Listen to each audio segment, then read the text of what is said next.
2 frascos de vidrio limpios con tapa de aproximadamente 500 mililitros previamente esterilizados, 4 cucharas previamente esterilizadas en agua hirviendo, una taza previamente esterilizada en agua hirviendo, un yogur natural sin azúcar de 125 gramos, un litro de leche entera, una nevera portátil pequeña, una olla de aproximadamente 2 litros, un termómetro opcional, estufa, alcohol al 96%, sanitizante y algodón. Antes de realizar el procedimiento, se esterilizan las cucharas, la taza y los frascos de vidrio limpios con tapa de aproximadamente 500 mililitros en agua hirviendo durante 20 minutos. Después de este tiempo se retiran y se deja enfriar a temperatura ambiente. En una olla de aproximadamente 2 litros se vierte el litro de leche entera y se calienta a flama media hasta antes de hervir, y esto se puede verificar cuando se comienza a pegar en los bordes. Se retira de la estufa para enfriar a una temperatura aproximadamente de 49 grados centígrados, y si se cuenta pues con un termómetro para alimentos, pues se verifica la temperatura. Y en el caso de no contarlo, se toca la olla por fuera con el dorso de la mano, y si se soporta durante aproximadamente 10 segundos es que ya se tiene la temperatura aproximada, y se toma una media taza de leche calentada. Limpia el recipiente, especialmente la tapa que contiene el yogur, con un algodón previamente impregnado con alcohol al 96% o sanitizante. Se destapa con mucho cuidado y con una cuchara estéril se homogeniza el yogur y se agrega todo su contenido en la media taza de leche previamente calentada.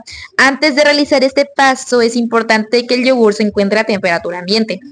La taza que contiene el yogur diluido se vierte en la olla que contiene la leche precalentada y se homogeniza con una cuchara estéril. Se esteriliza una superficie limpia con un algodón previamente impregnado con alcohol al 96% o sanitizante. Se abren los 2 frascos de vidrio con tapa y se agrega la leche con el yogur hasta 1 centímetro aproximadamente antes de la boca del frasco.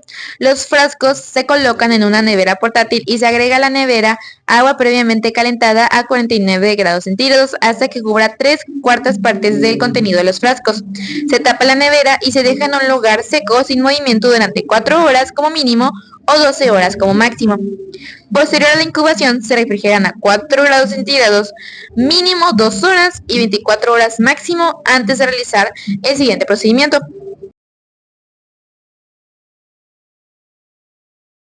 Se retiran los cultivos del yogur de la nevera y se dejan a temperatura ambiente hasta su uso. Se rotulan 2 frascos y los tubos con agua apetonada para las diluciones. Para antes del baño se rotulan los frascos de 9 mililitros con las diluciones 10 a la menos 1, 10 a la menos 2, 10 a la menos 3 y 10 a la menos 4.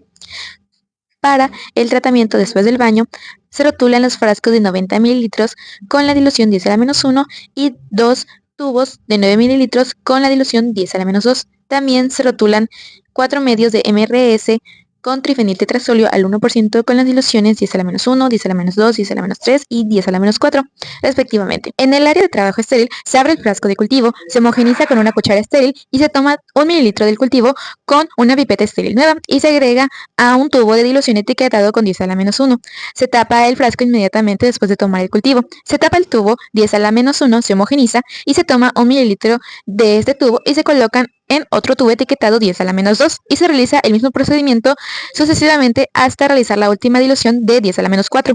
En el área de trabajo se siembran las diluciones 10 a la menos 1 y 10 a la menos 2 mediante una siembra masiva en el medio sólido correspondiente a cada dilución.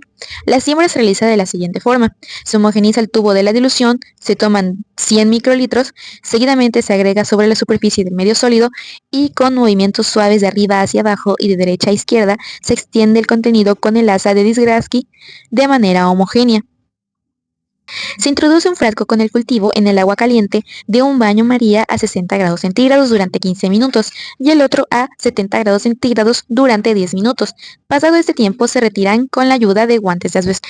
En el área de trabajo estéril se abre el frasco de cultivo, se homogeniza con cucharas estériles y se toman 10 mililitros del cultivo con una pipeta estéril nueva y se agrega al frasco de dilución etiquetado con 10 a la menos 1. Se tapa el frasco inmediatamente después de tomar el cultivo. Se tapa el frasco 10 a la menos 1, se homogeniza y se toma 1 mililitro de este frasco y se coloca en un tubo etiquetado con 10 a la menos 2. En este caso se siembran las diluciones 10 a la menos 3 y 10 a la menos 4. Los medios sembrados con las diluciones se sellan con papel film y se colocan en un frasco con dióxido de carbono, junto con un medio sin inocular. Se enciende la veladora o una vela, se le agrega el vaso con agua con un sobre de 5 gramos de sal de uvas o 2 pastillas de alcacelcer. Posterior a esto, se tapa y se sella con papel film. El frasco se coloca en una incubadora a 45 grados centígrados y se deja incubar por 48 horas. Posterior al tiempo de incubación, se sacan los cultivos de la incubadora, se toman fotografías y se procede a contar los cultivos que contengan colonias entre 25 y 250 para obtener el número de unidades formadoras de colonias por mililitros de cultivo antes de someter el cultivo a la temperatura aprobada y obtener las unidades formadoras de colonias por mililitro después de someter al cultivo a la temperatura aprobada. Posterior al tiempo de incubación. Con estos datos se obtendrá el parámetro de T, que es el tiempo necesario para destruir el 90% de los microorganismos en un cultivo tras ser sometido a una determinada temperatura. La fórmula es la siguiente, donde N0 es el número de microorganismos por mililitro al inicio y NT es el número de microorganismos supervivientes tras someter el cultivo a la temperatura elegida. El análisis de los factores de supervivencia de los microorganismos en el yogur, basándonos en la tabla proporcionada, se puede realizar observando dos factores principales: porcentaje de supervivencia y DT, que indica cuánto tiempo se necesita para destruir el 90% de los microorganismos a una temperatura específica. Para el equipo 1, la supervivencia de los microorganismos es muy baja, lo que indica que el tratamiento térmico fue muy efectivo en ambos casos. El DT es más bajo en 70 grados centígrados, lo que sugiere una mayor eficiencia en la destrucción de microorganismos a mayor temperatura. Para el equipo 2, este equipo presenta el mayor porcentaje de supervivencia, lo cual indica que el tratamiento térmico no fue tan efectivo. Esto puede deberse a diversos factores, sea tipo de inóculo, tiempo de fermentación o tiempo de refrigeración. Para el equipo 3, los resultados son similares con el primer equipo. Tienen una muy baja supervivencia, mostrando que el tratamiento térmico fue eficaz. El DT más bajo a 70 grados centígrados confirma que el aumento de temperatura mejora la destrucción de microorganismos. Para el equipo 4, aunque la supervivencia sigue siendo baja, es más alta que en los otros equipos, excepto en el equipo 2. El aumento de supervivencia al incremento de la temperatura es algo inusual, lo que podría indicar errores en la aplicación del tratamiento o variaciones en el tipo de inóculo. En conclusión, con respecto a esta tabla, las temperaturas más altas de 70 grados centígrados deben resultar en una menor supervivencia de microorganismos. Sin embargo, hay ciertos equipos que no cumplen con esto, lo cual les sugiere alguna variación con respecto al tipo de inóculo, con respecto a la matriz, entre otros factores. Mecanismos de sobrevivencia que presentan los microorganismos ante las temperaturas extremas, calor y frío. Se dividen en dos. El primer grupo son los termófilos. Se pueden clasificar en diferentes categorías según su tolerancia a la temperatura y crecimiento, como termotolerantes, que pueden sobrevivir por encima de los 45 grados centígrados, termófilos moderados, que crecen óptimamente entre 45 y 65 grados centígrados, termófilos estrictos, que crecen óptimamente de 65 a 80 grados centígrados, e hipertermófilos que crecen por encima de los 80 grados centígrados. Una de las adaptaciones más importantes es la producción de proteínas especializadas, que permanecen estables a altas temperaturas, como proteínas de choque térmico y enzimas. Estas proteínas son esenciales para mantener la integridad estructural de la célula, evitar la desnaturalización y agregación de los componentes celulares y facilitar el plegamiento y ensamblaje adecuados de las proteínas. Los termófilos también han desarrollado membranas lipídicas únicas que pueden soportar altas temperaturas. Además, algunos termófilos son capaces de formar biopelículas que protegen contra el estrés térmico y otros desafíos ambientales. La principal razón por la que las bacterias termófilas pueden sobrevivir a altas temperaturas es que sus enzimas y sus proteínas son estables a altas temperaturas. Por otra parte, los ciclófilos son microorganismos que pueden crecer a una temperatura óptima de 10 grados centígrados y muestra crecimiento a 0 grados centígrados o menos. Los microorganismos ciclotolerantes son aquellos microorganismos que pueden crecer a 0 grados centígrados, mientras que su crecimiento óptimo generalmente está en el rango de 20 a 40 grados centígrados. Algunas bacterias ciclofílicas, como las bacterias del ácido láctico, pueden reducir la fluidez de su membrana mientras cristalizan a bajas temperaturas. Esto hace que las células de estos microorganismos se vuelvan más rígidas, lo que aumenta la concentración de componentes intracelulares. Características físicas de los alimentos que influyen en la supervivencia de los microorganismos ante las temperaturas extremas. Nutrientes. Los microorganismos pueden utilizar los alimentos como fuente de nutrientes y energía. De ellos derivan los elementos químicos que constituyen la biomasa microbiana, las moléculas esenciales para el crecimiento que el organismo no puede sintetizar y un sustrato que puede utilizarse como fuente de energía. La incapacidad de un organismo para utilizar un componente importante de un alimento limitará su crecimiento y lo pondrá en desventaja competitiva con respecto a los que pueden. pH. La acidez o alcalinidad de un medio tiene un profundo efecto sobre la actividad y estabilidad de las macromoléculas como las enzimas, por lo que no es sorprendente que el crecimiento y metabolismo de los microorganismos se ven afectados por el pH. Potencial redox. Una reacción de reducción por oxidación redox se produce como resultado de una transferencia de electrones entre átomos o moléculas. La tendencia de un medio a aceptar o donar electrones, a oxidarse o a reducir, se denomina su potencial redox. Componentes antimicrobianos. Los componentes antimicrobianos difieren en su espectro de actividad y potencia. Están presentes en concentraciones variables en el producto natural y a menudo se encuentran a niveles demasiado bajos para tener efecto alguno. Actividad de agua. Los alimentos con menor actividad de agua son menos propensos a descomponerse a causa de microorganismos y tienen menos cambios químicos indeseables durante su almacenamiento. La actividad pura es de 1 o 100% de humedad relativa. Un nivel bajo de actividad de agua indica que hay menos agua libre en el alimento. Importancia de la relación tiempo-temperatura para el control microbiano en un alimento. El grado de reducción de patógenos logrado en los procesos de tratamiento térmico está influenciado por la combinación tiempo y temperatura. Las temperaturas más altas con tiempos de exposición más cortos pueden lograr niveles similares de reducción de patógenos que las temperaturas más bajas con tiempos de exposición más largos. Existen compensaciones asociadas con estos factores.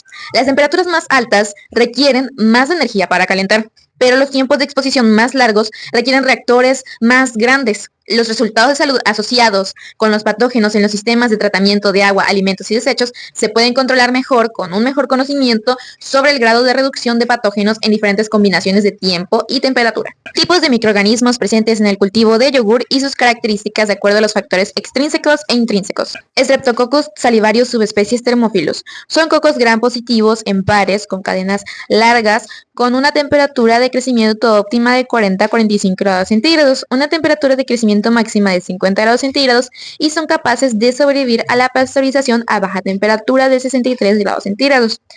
Son extremadamente sensibles a los antibióticos.